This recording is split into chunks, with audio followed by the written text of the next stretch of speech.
Hello, LEGO fans. Bricks Unbound here with another Building Hogwarts update. And we have hit another multiple of 10. We're at update number 80. That's 80 now, which is just a crazy amount of updates. But that means that it is time for a walkthrough of the castle to see everything that's happened in the last 10 updates, which has been a few months of progress here.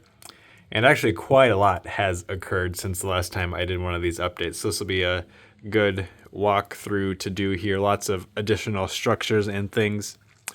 You'll even see some additions that have occurred since the update that I did a couple of weeks ago. And we'll start right over here by the Great Hall, which is the first section of the castle that I built. And as I look at it, I can tell that it was the first section because I'm not super happy with some of these roofs and things in here, although I still have that problem with other sections too. But also the accessibility to get into this section, like as humans to see inside, is terrible. I'm not entirely sure what I was thinking when I put it together. The roof does come off, but it's almost one giant piece. So from here over to here's a big section to take off, and it's impossible to do one-handed because it's super heavy because this is made out of slopes, which I still think was the right call.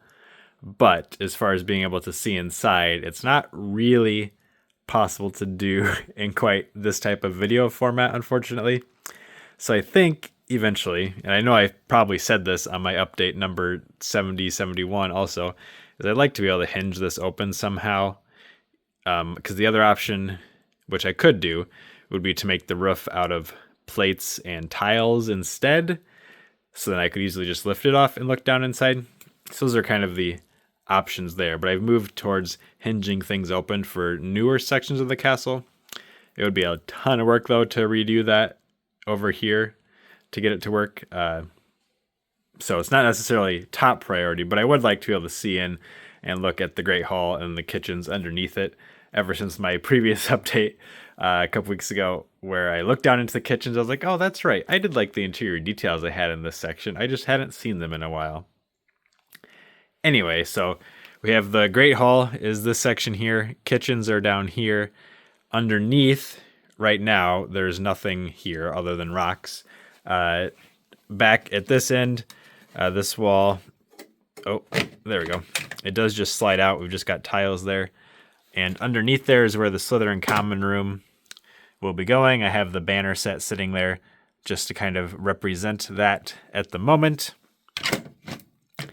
And speaking of common rooms, let's go ahead and just touch on each one of those around the castle here. So this tower here, the top half is going to be Filch's office, which will be accessed via a door that I haven't built into the side yet, but it'll be about here. That lines up with this doorway from the entrance courtyard. So that'll go into Filch's office. You can actually see I have these tiles sticking out of the walls there. That's where the floor of his office will be sitting. Underneath there is where the Hufflepuff common room will be. I've been messing around with trying to get some curved wall designs that aren't just, alternating bricks and cylinders for interiors. And I think I've come up with something there, which I essentially copied from a section of the Avengers Tower official build, where I have these flexible tube pieces running through some Technic plates, and then attached to those plates are just tiles right now. I don't have the sizing or spacing right yet, but that gives it a nice curved wooden feel, because the description of this from like Wizarding World or HarryPotter.com, I think is what it's called now, describes the Hufflepuff common room as round. It really sounds a lot like a hobbit hole, honestly. So maybe I'll have to pull out my bag in set from, when was that, 2012, and get some inspiration for the design of it from that. So not really progress here other than it's got a spot and the rocks will come up to about here on that and continue up into this section, because I'll of course have to have some stairways that go up to get into the entrance courtyard. But we'll keep looking for common rooms here. So the Gryffindor common room doesn't exist yet. you can see way back there, there's a little curved section of tower there. That's some of the lower floors of the Gryffindor tower. So this needs to be quite a bit taller up here. But that's where the Gryffindor common room will eventually be. Ravenclaw common room is going to be in this section up here, which unfortunately also doesn't have great access. This roof does come off relatively easily, but it's head height for me is about right here, so I can't really see down into it too great, and there's not a whole lot of detail in there yet anyway. Underneath, this section does just hinge open, so that'll have a stairway that goes up. Here's a kind of rough draft of what a staircase type thing could look like there. If I want a nice rounded one, that's been just sitting inside there for a while for whenever I get back to detailing this section. But that's what's in this tower. We talked about Gryffindor back there, Hufflepuff up here, and Slytherin back under the Great Hall, which are approximately the correct locations as best as I can figure based on the books, because it always describes the Slytherins and Hufflepuffs as going down the same staircase underneath the entrance hall, which could in theory lead to either of these locations. Slytherin might technically be kind of more tucked into this type of area. And I mean, I could stick it around here, but that's going to be very hard to access, which is kind of why I wanted it down here. More space here too. It's a lot easier. I can just, it has enough room to be 32 studs wide. I can probably go 16 deep on it, which will give me a good amount of space for it. Now that we've established where the students sleep and things, we'll wander around the rest of the castle here. So on this side, this section here is called the quad. So it'll have 1, 2, 3, 4 walls to it, hence the quad. And you can access inside the courtyard by walking through this section here, or we'll see a couple other entryways on other sides. This does hinge open here as well by these unfortunately quite obvious hinges. Down here, I might end up putting the version of the room requirement that's like the room of hidden things. So there's just the stacks and stacks and stacks of stuff students have hidden there over time is probably what I'm going to do inside this section, because up above it, I just have the variation of the room of requirement for the DA. So we've got the, I guess you could maybe say iconic, but certainly the characteristic hanging column things from the ceiling. It is quite dark in there, but we've got the dueling area set up as well as a fireplace back behind. Still need more interior details there, but it's actually at least has something going on for it. And I do appreciate having these hinged because, again, the roofs on everything here is solid slopes, so it's very heavy. Underneath here, this section slides out. It'll eventually all be actually attached to each other, so that won't happen. But we've got the Mirror of Erised part of the Sorcerer's Stone challenges built up under here. I can't actually get around this side. That's not quite a big enough gap, but we'll look at the other challenges in this section when we get around there. Grand staircase tower here in the middle. The roof is completely missing there. I need to figure out how I want to build it. I had a placeholder on there at one point, but when I moved what room the castle is in of my house, that fell off and broke into a billion pieces on the floor. So need to figure out exactly how I want to build that here. You can see there are hinges here, but me and my brilliance didn't give me something easy to grab onto on this side to actually hinge it open. I think I might put like the prefect's bathroom in that area, but I need to rebuild or add some kind of little handle to the side so I can actually pull it and hinge it open. But it is just empty space right now on this front section of the quad. But I'm pretty happy with how this turned out. I really like the giant walkway through there, which is pretty accurate size-wise. This tower is just empty right now. Obviously, it's also missing, the top third of it. So work to be done there. You can see the owlry in the back there. Technically, that's supposed to be a little bit further away from the castle, but I wanted to include it, and I had a big empty space there. And I never did think it made any sense for it to be as far away from the castle as it is shown in the films and the official model. So, hey, I've just moved it a few hundred feet closer to the castle so I can actually have it here. And this is the viaduct entrance hall, which is, of course, accessible across this bridge. And to get to that bridge, there's a nice pathway that actually connects everything around here now. Of course, it's unfinished here, but the angles are roughly there. And it should work out pretty nicely. This is just hinged. It's probably going to fall off as I move it here because it's not really attached by much, but it's just a wall of bricks on hinges that'll just cover up these ugly plates here. That'll look pretty nice once I actually finish it up. It'll go down to approximately the top of those big ugly rock pieces there as far as height goes. And then the rock work nowhere is really close to being done because I want to give it a bit more detail than just being big ugly rock pieces. But I think it is actually looking decent even as just those, which is nice underneath the towers there. But anyway, back over to our viaduct entrance hall here. So right now, the bottom floor is pretty empty. There's some walls in place to support the top floor. And then the top floor of it is where I currently have a started version of the Defense Against the Dark Arts classroom. But again, this has the problem of difficulty to access it. Because that roof is just a couple large pieces, which are a bit hard to remove. So I might need to do a little bit of finagling around to get it so I can actually just lift up this back section here and look down in there. So unfortunately, I'm not going to pull that open for this video, and it's not really complete anyway. This section here, though, is a lot easier to access, which is the divination classroom. And that's pretty much completely done. I do want to have different stacks of things in these gaps back by the windows. Several people commented that on the video, and I do agree. I have the space there. I might as well put some, stacks of like crystal balls. I have like one sitting back there, but it's kind of lonely looking. And maybe some books or just a bunch more teacups, things like that.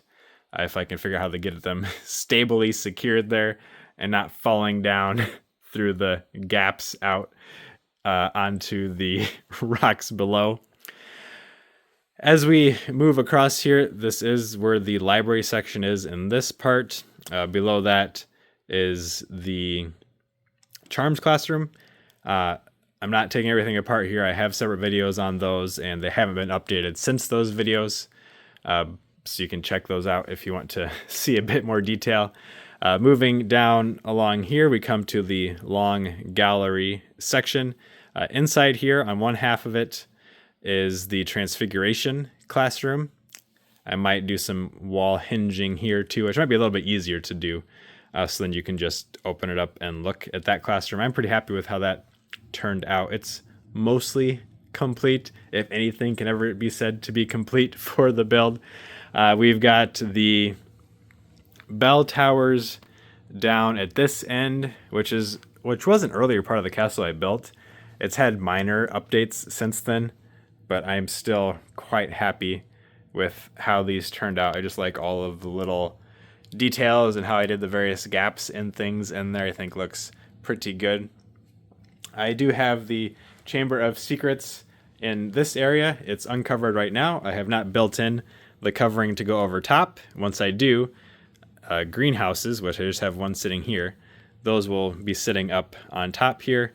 And then I'll just be able to slide off that plate that has greenhouses on it to see down inside the Chamber of Secrets. Still need to build up a better version of the statue for Salazar Slytherin. So this is just the one from the actual Chamber of Secrets set sitting in there. But the general shaping of things is here. I'm still very happy with how these various snake head statues turned out. They have, I don't remember how many pieces, 60, 70 something pieces in them. But they just look so good. I'm so happy with how the shaping came out on those. And we will continue our journey around here. So now we are circling the Transfiguration courtyard, which is fairly open at the moment. I have the tree here, and this is actually just the bonsai tree set. I don't think I made many changes. Maybe a couple of things moved on it, but I thought it worked fairly well, actually, for what the tree looks like from the film. So that's what gets to be sitting there for now. And I just have some random extra minifigs standing around in here at the moment. But again, pretty happy with the overall shaping and architecture within this. Just need to get to those extra details laid down, which is, you've probably already noticed, kind of a repeating thing. I'm not putting too many details, especially on exterior spots right now, just in case I need to move things around or do some reconstruction on stuff. I don't want to have to redo a bunch of details later on, which is also why there's not a ton of minifigures wandering around, just some for scale. Here is going up the astronomy tower, the backside of it here. And this is very tall. It's like 47, 48 inches tall, the tallest section of Hogwarts on my build, and the tallest section just of the actual castle itself. At the corner here is the training courtyard tower as it appeared in the later films and on the official model. People have commented, and I kind of agree, that it's a bit boring of a tower compared to the version of it from like the first couple films. So I would definitely like to build out that bigger version eventually. Also, we'll have another little section of castle that kind of sticks out here, angles around because there's a wall that runs along this corner of the castle to kind of give it a barrier from, I guess, Hogsmeade and things, I think is what's out this direction. And the Forbidden Forest, of course. So that'll need to be built in here later once I actually have this area covered up. And then I can have little walking paths and things, because there's more greenhouses around here too where they can walk around. As we come around to this side, this was where I'm planning on putting the flying lesson area here. So quite a bit of open green space with, I suppose, some paths and things as well. But you can still do interesting things with that. Here's a newer addition to the castle, being the Defense Against the Dark Arts Tower. Again, the classroom right now is over in that section, the actual DADA classroom, because it fits better over there than it does in this. I might move things around someday, but right now I'm happy with how things are looking and how things are fitting in these various sections. But that does mean this is pretty much completely empty. The bottom half or so is dedicated to like the entrance hall, so it's got a staircase that goes up along the wall. Again, there's been relatively recent videos looking at this. I'm trying not to knock over the owlery, but there's a front view of it here. And this does, or well, it will go on to a suspension bridge that'll go across where I just have these big ugly rock pieces sitting at the moment, but it will go across there and connect over to the suspension bridge towers here. Suspension bridge entrance. Not entirely sure what you want to call this. This is not the final version at all. It was a very quickly, roughly put together thing to give me the general shape and space that this is going to take up. It is pretty cramped back here. Just have, I think, about a foot of space in between the table and the wall. So it's a little hard to get angles in here, but we've got our owlery here. I see that as I moved things around, I knocked the roof a little askew there. So ignore that, but I'm still pretty happy with how this looks. There's some gaps in here, but then there's also other ones where it just lines up so beautifully that I hate to change it up too much. But that was a fun project to put together. It does have a spiraling staircase that is connected up through the walls. A very unsafe one, but there is one. And then down in this area, so I already mentioned, there'll be the suspension bridge across, and then it's kind of just a big chasm on the model and in the films. I think really the only the best shot you get of it is when Harry is being chased around by the Hungarian horntail during the first task of the Triwizard Tournament because they kind of run into it or go over it or around it. It's been a long time since I watched that movie because it's not the best one. But that's really the only time you get a good look at the suspension bridge. And there's this other bridge here it'll be raised up quite a bit too. It's just a kind of placeholder bridge and spot right there, but it connects this tower to this one here. And I know we've hit 20 minutes. Sorry for the length of this, but I wanted to do a fairly thorough walkthrough. So over here, this section, I don't know what I'm going to put inside, but I do have it so each of the floors, half of it hinges open like this. And it's only half because otherwise I'd end up knocking into this tower over here and to give it some stability. But that hinges open here. The floor below it also does. And then obviously I need to fill in all this area underneath. The wall section itself will go down a little bit further before it hits rocks down here. But that's what we're looking at here. And now we're at the back of it with our not first task, our Sorcerer's Stone challenges. So we've got Fluffy up here. That is a trapdoor under him. And you can pull that ring up to let it fall open. Underneath there, and everything's going to be super dark right now, but we've got the various challenges. So we've got Devil's Snare, the Winged Keys, the chess match. I really need to figure out a way to actually do lighting under here. That I would really like that. I just haven't had the time or energy to look into that too much yet because I know there's a ton of different lighting solutions out there.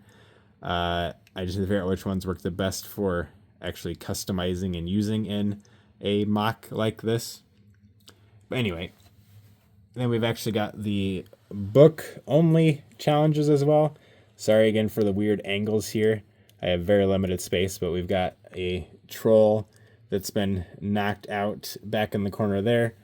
Our potions riddle here, and then that door back behind Harry and Hermione there leads into the chamber with Quirrell that we saw earlier.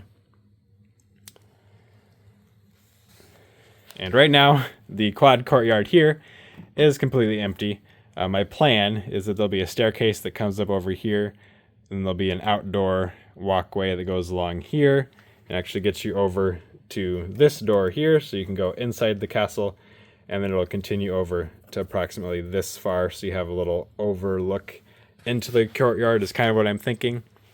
That's what it looks like in some of the Harry Potter Xbox 360 PlayStation games, at least, and they don't really do a whole lot in this section in the movies. There's a couple courtyards they walk through, but I don't think any of them are actually the quad courtyard. So I have fairly free reign on what I'm going to be doing here. Once I get everything supported underneath here, there will be a section of wall or a section of the quad here that runs along this here, because up above is where the hospital wing is. So it's in about this area centered in the quad. So need a lot of parts to build this up, and it's not going to be enclosed on the back. Unfortunately, I just ran out of table and I can't fit another table here. So for right now, that's where everything just kind of cuts off, is here, which is unfortunate because it means that the clock tower and the clock tower courtyard are not going to be here. I just literally don't have the physical space for them and don't want to try and downsize literally everything else that I've built so far. So right now, those aren't going to be here. So no clock tower courtyard or that wooden bridge or the stone circle or Hagrid's hut or anything that's out this direction, which is sad, but I'll probably still do some mocks of those types of sections eventually and be like, hey, look, this is what it would look like if I could fit it. And then who knows, maybe someday I'll figure out a way to configure everything and get it to fit. But that is our full walk around the castle, along with seeing interior details in a few sections, the ones that I could easily access at least with one hand while I hold my camera with the other one. But I hope you have enjoyed this update, this rather thorough tour of the castle and the grounds, and you keep coming back for more videos. Thank you for watching.